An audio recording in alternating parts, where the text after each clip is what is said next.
In digital Marathi, जनतेच्या हक्काचं व्यासपीठ। बदलापुरातील उपजिल्हा रुग्णालय असलेल्या ग्रामीण रुग्णालयात सुविधांचा अभाव आहे। या ठिकाणी दररोज 500 पेक्षा जास्त बाह्य रुग्ण येत असतात। मात्र गेल्या 5 ते 6 महिन्यांपासून रुग्णालयातील डिजिटल एक्स-रे मशीन स्टॅबिलायझर अभावी बंद आहे, तर हॉस्पिटलमधील व्हेंटिलेटर धूळ खात पडून आहे।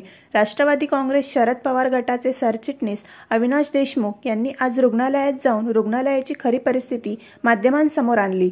रुग्णालयात अपुऱ्या कर्मचाऱ्यांमुळे रुग्णांना या रुग्णालयात सुविधांपासून वंचित राहावे लागते।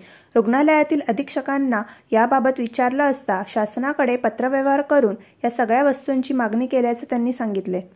उभं आहे ना ते बदलापूर शहराचं नोंद झालेलं म्हणजे उपजिल्हा रुग्णालय आहे आणि उपजिल्हा रुग्णालयाचा दर्जा असूनही या रुग्णालयाला ग्रामीण रुग्णालयाच्या सुविधा आहेत। आमचं म्हणणं एवढंच आहे की इथलं बंद पडलेल्या वारंवार बंद पडलेल्या एक्सरे मशीन असू द्या, सोनोग्राफी मशीन असू द्या, इथलं अपूर्ण बांधकाम असू द्या आणि औषधांचा तुटवडा, नंतर जो स्टाफ लागतो इथं त्या स्टाफचा पण तुटवडा, या सगळ्या गोष्टी अपुऱ्या असताना तुम्ही उपजिल्हा रुग्णालयाचा दर्जा इथं दिलेला आहे आणि सुविधा खूप फार कमी आहेत आणि दररोज दिवसाला 500 ओपीडी इथं होतात।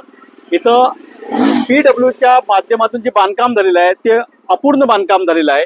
तर अशा सगळ्या गोष्टी असतानाही रुग्णालय जे आहे ते रुग्णालय शेवटच्या घटका मोजते की काय असा प्रश्न शंका आमच्यात निर्माण झालेली आहे।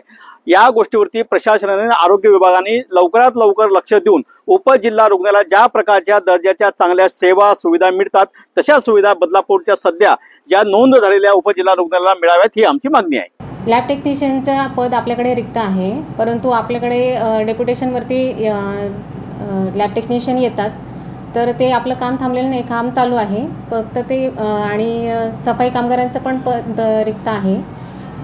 तसंच एक्सरेचं जे मशीन आहे जे आपल्याला डोनेशनमध्ये आलेलं आहे त्याचं थोडंसं प्रॉब्लेम आहे, त्याप्रमाणे आपण वरिष्ठ कार्यालयाला मागणी केलेली आहे, तर तिकडून पण आम्ही पाठपुरावा करत आहोत।